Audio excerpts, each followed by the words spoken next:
Welcome back to the reality, guys. I'm your host, Billy Blinks, back to talk one of my favorite reality TV shows on right now. That is House of Villains on E. This is season 1, episode 6, entitled The Gospel Truth. Now, the Gospel Truth is referring to the gospel choir that Tanisha brought in during her prank post the redemption challenge, and we will get to that and we'll go through everything. Please make sure that you're liked and subscribed, though, here and on TikTok. We do a lot of clips from the shows, a lot of 60-second reviews, reality TV news that we may not put on the YouTube channel. So if you're subscribed to both here and this channel, you won't miss a single thing. Okay, so we pick up from last week. We have the new feud that is going to try to carry the show post Tiffany Pollard, aka New York's elimination a few weeks back. I like it.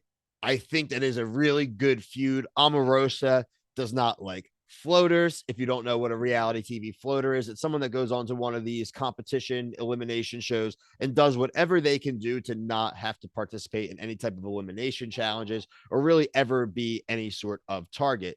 Tanisha's done a pretty good job of that so far, but now obviously being in the crosshairs of Omarosa, that's going to change. Very funny, the conflicts. There's going to be a lot of clips that we put up on our TikTok, including the early argument of Tanisha saying, "Hey, I have kids." Omarosa being like, obviously, Omarosa does not give a crap about her kids, says she doesn't appreciate someone trying to weaponize motherhood. You had people like Bobby kind of stepping into the conversation. Tanisha hit Bobby with a great line. "What are you smoking dick right now?" That will definitely be on the TikTok. Just really great to see that there is genuine animosity in the House of Villains. I'm surprised that it really took this long, but I am glad that it's there. Now, look, we had New York's. I think that was a lot of it was like fake outrage and stuff towards Johnny. I think she was being entertaining and just being herself. There's some genuine animosity here. Tanisha making comments again about Omarosa and the White House. That seems to be like the low hanging fruit. Trying to tell Omarosa she's not relevant. Omarosa hitting her back with "You're a one hit wonder."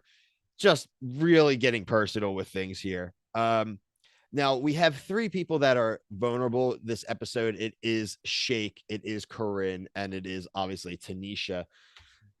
The redemption challenge really landed in the lap of Shake. Everyone basically just assumed like, hey, we're going to get rid of Shake. One of the 2 of you, Corinne or Tanisha, needs to just win this challenge. We're all good. Not so fast. We hit a veterinary challenge. Basically, it is scorpions, reptiles, and rats. You had to reach into a tank, grab a token, and the person who gets the most tokens put onto them by the other 2 competitors will be out. Obviously, the person with the least amount of tokens will be safe. There was no challenge, guys. Tanisha refuses to even try. She goes into the room but never puts her hand in. Corinne does put her hand in, but is afraid of bugs. And look, you get snakes and rats and scorpions. If, in my opinion, now look, I am not trying to tell anybody that I hate snakes. I would have found out what tank the snake tank was, avoided the snake tank. I'll stick my damn hands in the bugs or the mice, rats any day, whatever. Want to bite me, whatever. I'm not putting my hands on the damn snakes. I'm just telling you right now. So let me know what you guys thought about that challenge. Let me know if it would have been a non-starter for you like it was for Tanisha. A little surprising, though, considering she is really vulnerable for elimination. She knows this. She's been accused of being a floater, and now she is a quitter. Quick shout out to Pratt Daddy, Spencer Pratt. They were killing him. That's going to go on the TikTok as well. He isn't very villainous anymore. If anyone watches his TikTok, he's like a crystal pusher. Dude was definitely ripped on something. They were all like, he doesn't even know what planet he's on right now. I thought it was really funny, honestly. I don't need them all to be doom and gloom and mean villain. Like, I like that Spencer Pratt Pepper hopped up on peyote and just showed up to take this quick paycheck. I appreciate it. Yeah, so I just want to go right to the vote, honestly.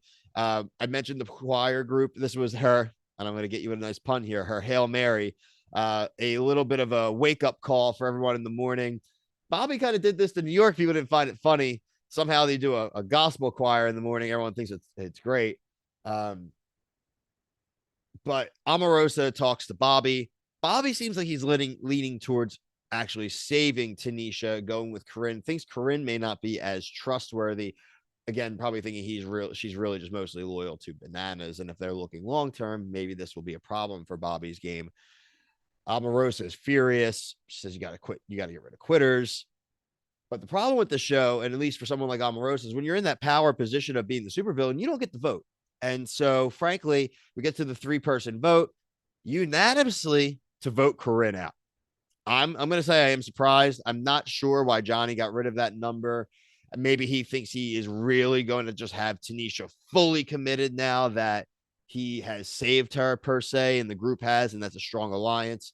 We'll see, because the previews for next week's show, Omarosa and Tanisha is continuing to go at it to the point where they're saying security is needed. So I'm all here for it. I know Brian will be back next week to review with me as well. Like I mentioned at the top of the video, make sure you're checking out TikTok, because those clips that I'm mentioning, they're going to be exclusively on our TikTok. So gives you a reason to go over, check it out, and see what else we have going on over there. Things from Bachelor Nation to Reality Wednesdays on CBS to obviously here House of Villains. We do Bravo shows, The Challenge, anything like that. So really have you covered all over reality TV. But for myself, everybody here at the yeah, you already know what I'm going to say. For all of us here at the reality, guys, thank you for watching. Peace.